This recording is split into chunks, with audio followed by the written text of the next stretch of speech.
Mad Bunk. Love. Love. Mad Bunk.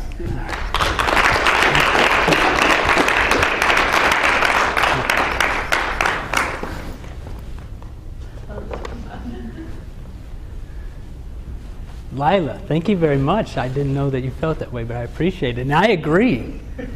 I love Matt Bunk. Love. Love is innocence. Love is excitement, right? And love is kind of awkward.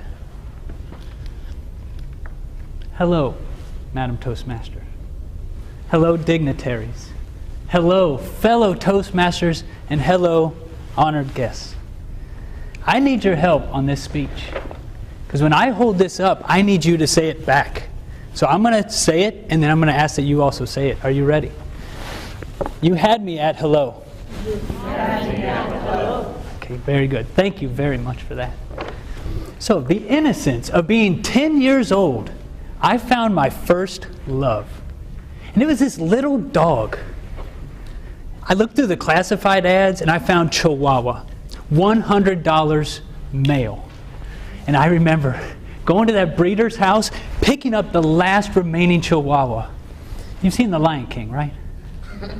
I swooped him up, picked him up like Simba. I named him Cheech. This was my first love. And in his little eyes, he looked at me and said,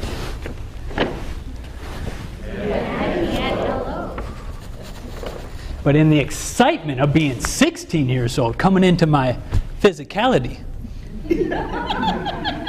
I looked for my second love, and it was a car.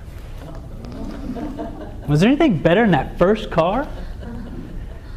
This one was a 1987 Toyota Supra turbo removable top. I mean, this thing was danger. Now, I remember going to my driving test. I think I'm a hot shot. I'd taken this test, doing well, pull back into the training center, park, get out, I'm ready to go get my license. The instructor stops me with his clipboard. Excuse me. Failed driving test, 28%, following too close, speeding, and running a red light. So I'm devastated, but the next week I go back and I get my license. So now I'm looking at my car, and my car peeks back at me and says, but it didn't feel right. It wasn't complete. I had the car, I had the license, but I was missing the girl that was supposed to sit in that seat.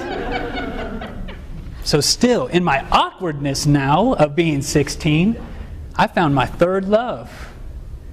And she was a senior with some sexy shoes, a confident tone, and she would walk into the classroom every day as I sat there in my engineering class. She was going to do art graphics. She was artsy. And I was turned on. And I had nothing to say.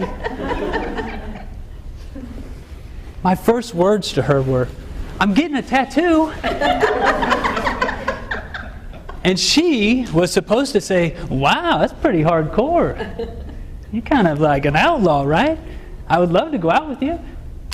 But what she actually said was, "Okay, well, thanks for letting me know." Like, so now I'm sitting there, why'd I say I'm getting a tattoo? If I don't get this tattoo, I'm a coward, right? Worse yet, I'm a liar.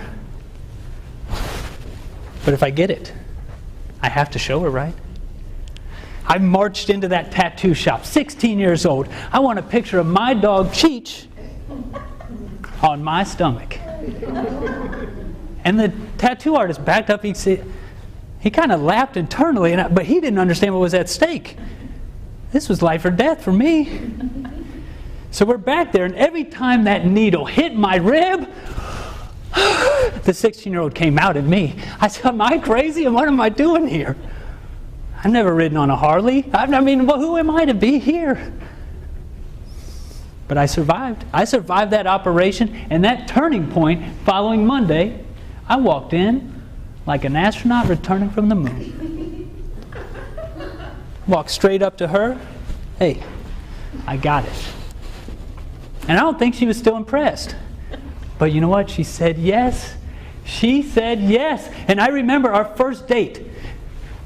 Pure romance. But you remember those jitters, right? You're kind of nervous, first date.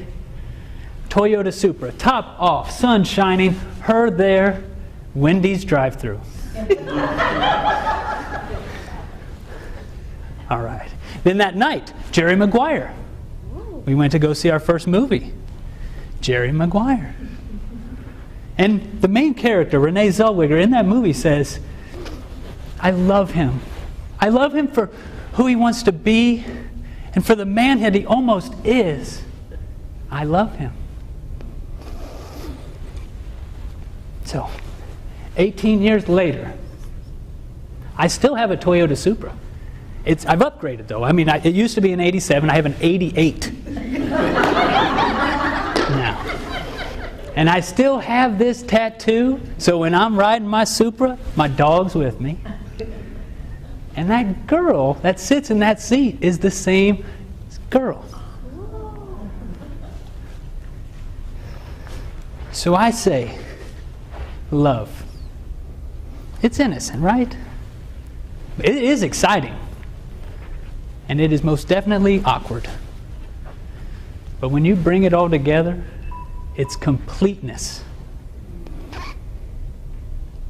Melissa Marie Collins. I already have a tattoo. I'm not getting another. But you still wear sexy shoes. You still have that confident voice. I hope I've become the man that I'm supposed to be.